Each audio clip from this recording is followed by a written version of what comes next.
juda kuchli domlalardan ta'lim olganmiz-da, zo'r o'rgatib qo'yishgan.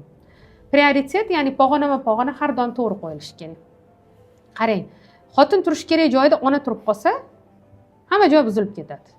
Yo ona turish kerak bo'lgan joyda xotin turib qolsa ham buzilib ketadi. Hamma o'zining o'rnida turishi kerak. Erkak kishi bir oila qurib mas'ul bo'lyaptimi, u demak eng birinchi bo'lib xotini va farzandlariga mas'ul. Lekin ota-onasini unutsin demaymiz. Keyingi yechayka. Nega mana zo'r ustozimiz zo'r gap aytadilar-da.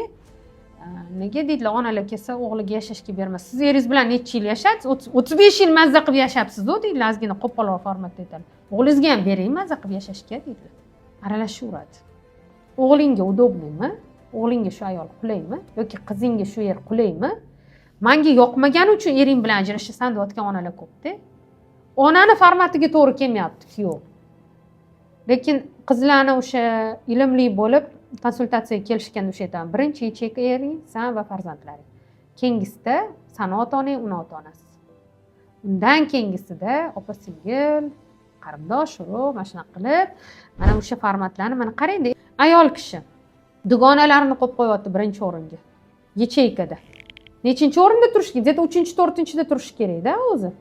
Dugonam deyapti, birinchi o'rinda deyapti-da, eri gapga jo'natmasa shuning uchun ham ajrashayotgan ayollar bor. Mana bu yechaykada dugonasi bo'lib qolgan. O'rinlar almashib qolgan. Tizim buzilgan. Tizim buzildigan hamma narsa buzildi degan. Har doim prioritet to'g'ri qo'yilishi kerak. Dugonang, do'st kerak har doim. Lekin mana bu yerda ering o'sha momentda sanga yo'q deyaptimi? Demak yo'q.